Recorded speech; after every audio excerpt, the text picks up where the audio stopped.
And welcome to another round of Sports Reviews. Tonight I'm previewing Haiti versus Canada in the second round, the two-legged tie that decides who goes to the Octo in CONCACAF World Cup Qualifying. Of course, the other two ties in this round are St. Kitts and Nevis versus El Salvador and Panama versus Curacao.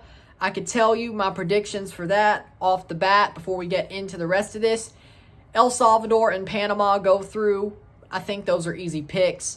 Now let's talk about Haiti versus Canada. For me, I'm going to tell you a little bit about Haiti. I'm going to tell you what Canada should do over two legs, or what their game plan should be over two legs. What I think the 11s will be over two legs, the same 11 with some impact subs that could happen throughout the two legs, and then make my prediction for this tie. I'm just going to do one preview video for this tie, considering how quick this will go, unlike how I did the two Toronto Champions League ties. So here you go. So for me, even though I could have done it the same way, but, you know, whatever. So, Haiti. Their two best players are Derek Etienne Jr. and Duckins Nazon, and one of them's hurt. Nazon is hurt. He may not be able to play the first leg. Sounds like he's questionable, doubtful, should I say, to play the first leg, and probably the second leg as well, knowing how quick these games go. Derek Etienne Jr. did score the winner in Haiti's last game to put him through, even though all they needed was a draw, but it's better to win than just scrape by. So he scored the winner, and that's their second best player. But the rest of the team is bang average for CONCACAF, I'd say. World-wise, that's just you know. They're okay. They're not as good as they were back in 2019. I don't think we have any shocks coming for us. The parts of Canada that caused that are gone, except Borjan, but we'll get to that. For me, Canada should easily win this tie. If they don't, there's going to be questions asked, and probably Herdman needs to go, just like with Suriname, but Suriname was actually better than Haiti. They were the best team Canada's faced, or will face, so far in this whole qualifying cycle. Not talking about the Octo yet, they haven't made it. But out of these first 6 games, first 4 teams they've played, the 4 in the group, so 5. 4 in the group, and then this team. Suriname was the best. Haiti's the second best, but not very close to Suriname. Suriname had quality. Haiti has 2 great players, and one of them's hurt. They have one person to carry. This should be easy and fine, honestly. But what Canada needs to do in the away leg at Port-au-Prince, just work through it. Be compact. Attack, but don't give away bad chances, because the away leg is the first true away game they've played in this qualifying cycle. The 2 away games they played was at IMG in Bradenton. They played one home game at Exploria, and then the other home game was in Chicago, Bridgeview, SeatGeek, and then the home game for this tie will be at Bridgeview as well. This is the first true away game they've played, so they're going to have to use their minds. They're going to have to use game planning a little bit more. I think Canada would win the away leg 2-0, 2-1, if Borjan has a bad howler, but I'll get into that before we talk about it. When we talk about the 11s, I'll get into that. But if Borjan gives up a howler, 2-1, but 2 away goals should be pretty safe. A 1-1 draw I would take. A 1-0 win I would take. It's going to be scrappy. It's going to be feisty. It's not going to be a barn burner. That's the home leg, if anything. The home leg, if anything. I don't think it's going to be a barn burner in the first leg. We're going to be a little bit nervy, but if you get 1 or 2 away goals and it's just a draw or a win, that's good. That's good. Canada has to get the away goals, but not so many, because they need to focus on keeping, at worst, a spawny goal, but hopefully a clean sheet. Because in Bridgeview, Haiti's not scoring. In Haiti, probably. In Bridgeview, nah, not going to happen. Not going to happen for me. It's not going to happen. The second leg, that's when you go all out, like the Suriname game. And besides, you've already played a game against them, so you shouldn't be as nervy going into the second leg with a lead, 2 away goals, an away goal, especially if it's a clean sheet. If it's a 1-1 draw, it could be a little bit more nervy, but that's still a home goal. Just score. Just press like they did against Suriname, Aruba, Cayman, Bermuda. The home leg should be a 5-0, 6-0 win. Honestly, maybe 7. Talent-wise, I'd like to see it home and away, but I know away to an actual away stadium with the travel and the short turnaround and the fact that you have the second leg, I think they're just going to go for the away goals, 2-1, 2-0, 1-1, something like that for the first leg. Basically have it in their hands and then turn it on in the second leg and then put them away at home or at home. That's my thought, honestly, for this tie. Haiti shouldn't have much of a fight. They really shouldn't. For me, maybe a spawny goal, but I don't have any thought that they'd score more than a goal in this tie. Maybe 1 in the second leg, so 1 or 2. Maybe 1 per game, but I don't see it. I don't see it. There were 3 clean sheets. Actually, no, 4 clean sheets. No, that would be 3. This 4th game is the 4th. There were 3 clean sheets in a row by Canada so far. They clean sheeted Suriname, the best team they've played. To be fair, I don't trust Borjan, and I honestly don't trust the defense if there's a ball over the top. I really don't. That's the problem. But that should just be a spawny goal at worst.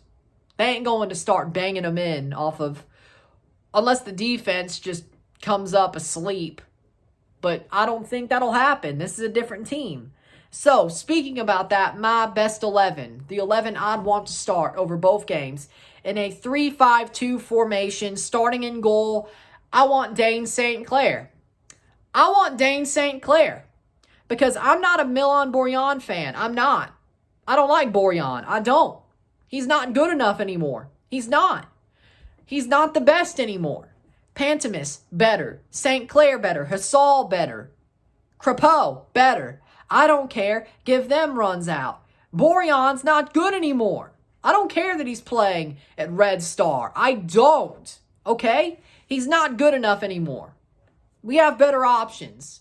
We have better options. Yeah, they may play in MLS, but they're better options. I don't care where they play, they're better options. St. Clair, Pantemis, Hassall, Crepeau, they're all better options. But I'm going with Dane St. Clair because I like him the most. He's not the starter anymore for Minnesota, but he should be. I don't think Minnesota being bad was his fault. They just started really badly and they fell off, regressed hard. Not Dane St. Clair's fault at all for me. And you could tell against Aruba, it wasn't his fault. Amazing. If it was his fault, he would have given up a howler. I trust him more than Borjan, even with Minnesota replacing him back with Tyler Miller. I still respect him. I still believe in Dane St. Clair. So, Dane St. Clair in goal. The back 3 of, in the middle, Steven Vittoria, Daniel Henry, and Frank Stirring on the sides of him. A back 3, 3 center backs. I like that. I like the idea of that. I don't think Kennedy was that great. I'd rather have it be Frank Stirring. As I said, I think Stirring's the answer. Vittoria is the experienced guy. And then Daniel Henry, he's always been there. Give me all 3 of them at the back. The wing backs on the left, Alphonso Davies. On the right, Richie Larea. Because, of course, center mid, defensively, Samuel Piette. Also in the midfield, give me Jonathan Osorio. And as part of the 5, the actual midfield triangle, give me Jonathan Osorio in the offensive position. And give me... Where? Where should we go with this one? Give me Buchanan. Give me Buchanan. Normally he's a winger, but we need somebody offensive as a 10. I like Osorio, but Osorio's not a 10. He's more of an 8. Piet's the 6. Osorio's the 8th. Put Buchanan out as the 10, honestly, for me. And then the strikers, Jonathan David and Lucas Cavallini as starters. That's honestly, I think, our best 11 in this situation. For me. I think, honestly. And then off the bench, you could bring in Kyle Larin if you need hold-up play. I don't think Cavallini's really a hold-up striker. He can run, but he's more of a poacher. Jonathan David can run. Cavallini can poach. There you go. If you need hold-up play sometime in the tie, especially the away leg, Kyle Larin. As well, I would also like to see them use, if they need to bring Oso out, bring in Eustaquio. If they need to bring out Buchanan as a 10, put him on the wing. Bring in Corbianu. Mark Anthony K, of course, as well, would be a great substitution if need be. And then, of course, Alistair Johnson is on the bench as well. So we also have good subs that could be impact-wise in this game. This tie, as well as these games. But that 11 is my 11. That's what I would choose. The 3-5-2. There you go. That's what I would choose. I think it's the best 11. I know it won't be right because they'll go with Borjan in goal. I don't think Buchanan will be in the midfield as a 10. Osorio and Piet, yes. Buchanan, no. But I'd rather Buchanan be the 10 because he could still have his runs. He could still pass. I think it works. I think it would work. It may not be the best course of action, but I think it would work. And then, of course, the strikers will be right. Davies and Larea, they're in. The back three, they could go with Kennedy again. I don't want it, but Stirring is better, but you could see it. Wotherspoon is also there, of course. There you go, as a sub. But I like that 11 that I picked for that. So there you go. That's basically me previewing this tie. Canada should easily win this tie. I'd say 7-0 in the second leg, 2-1. I'll give Haiti a goal because I feel like there will be a bad howler. 9-1 on aggregate for Canada over 2 legs. They'll go to the octo. Canada, 9-1 on aggregate. That sounds like a pretty good prediction. So, if you like this video, like it, share, subscribe. You know what it is. Tell all your friends. Go download the Goal Amino app. Links in the description to the App Store. Join the CONCACAF Amino server. Links in the description to that server. And also subscribe to my Patreon if you would like to support the channel. $5, $10, or $20 a month. Whatever you can manage. Anything is a wonderful... Anything's wonderful. Anything's cherished. There you go. Go subscribe. I'm Ryan and I'm out. Peace. See you tomorrow on Twitch for Turkey versus Italy. Live stream watch along. RSR on the channel. I'm Ryan. I'm out. Peace.